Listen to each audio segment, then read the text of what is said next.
민주당 이재명 후보뿐 아니라 보수 정당의 후보들도 고 노무현 전 대통령 이야기를 하면서 울컥하는 모습을 보이고 있어요. 노무현 대통령이 계셨던 참여정부 당시에 환생경제라는 연극을 만들어서 노무현 대통령을 그렇게 능욕하고 봉하마을을 아방궁이라고 하면서 했던 우리 국민의힘 여러 의원들도 아직도 현존하고 계시는데, 이제 노무현 대통령이 가셨던 그 사람 사는 세상에 대한 꿈, 국가 균형 발전, 또 한반도 평화에 대한 그 가치를 인정하는 다는 취지에서 저는 한편으로는 긍정적으로 생각합니다. 윤석열 후보가 좀 해군 기지에 가서 여러 가지 자주국방에 대한 이야기를 했는데, 노무현 대통령께서 꼭 해보고 싶었던 게 전작권 환수, 그리고 동북아의 균형자로서의 역할, 북한의 핵실험이 있었음에도 불구하고 임기 말까지 14선언을 통해서 한반도 평화체제를 만들려고 했던 그 오랜 꿈, 이런 부분에 대해서 제대로 평가하고 제대로 그 가치를 알고 있는 건지 한편 정말 의아스럽기도 합니다. 검찰 권력이라고 하는 아주 전대미문의 독보적인 권력을 가지고 자신의 권력을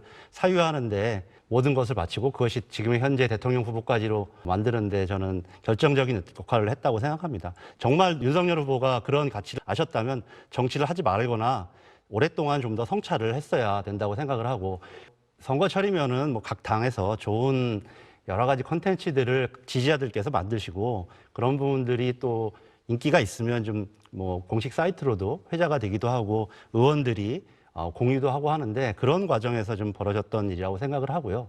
우리가 미국 같으면은 전직 대통령들이 같이 나와서 함께 당의 후보를 유세도 해주고 지지도 해주고, 심지어는 전당대회 때 전직 대통령들이 다 나와서 그런 모습들이 있지 않습니까? 굉장히 아름다운 전통으로 갖고 있는데, 우리는 오히려 그런 부분들에 대해서 굉장히 좀 터부시하고 뭔가 선거법 위반 소지도 있다 이렇게 얘기를 하는데, 저는 지금 개인적인 입장이지만 이게 왜 문제가 되는지 좀 알 길이 없습니다. 우리가 좀 구별을 해야 될 것이, 자유로운 보도와 희화 이런 것들, 풍자 이런 것도 좋지만 선거법 문제에 대해서는 굉장히 좀 엄격하게 언론에서도 자세를 임해줬으면 좋겠다라는 생각이 듭니다. 그분도 좀 책임 없이 이걸 그렇게 발언을 해놓고서 시청자들의 해석의 자유다 이렇게 말씀하시는 것도 좀 저희로서는 좀 받아들이기 좀 어렵습니다.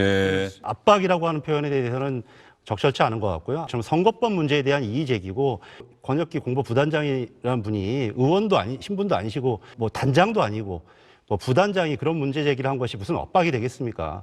그런 부분에 대해서 명확히 좀 해야 될 것 같습니다. 단일화라고 하는 움직임이 과연 어떻게 돼가고 있는 것인지, 단일화의 한가운데에 서 있는 인물은 안철수 후보입니다.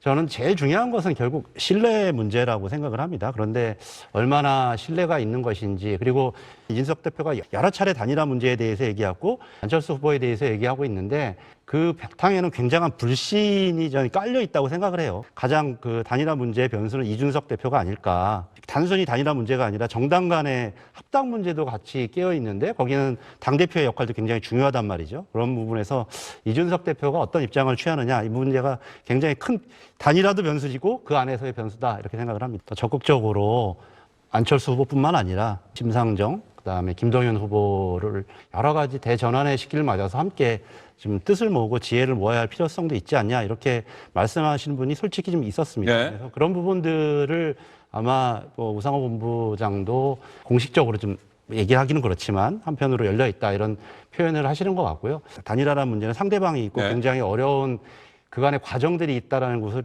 여러 차례 경험을 했기 때문에 그런 부분들은 굉장히 신뢰가 중요해서 조심스럽게 말씀을 하시고 있다라는 좀 한번 추측을 좀 해봤습니다. 오늘 이재명 후보에게 기자들이 물어봤습니다.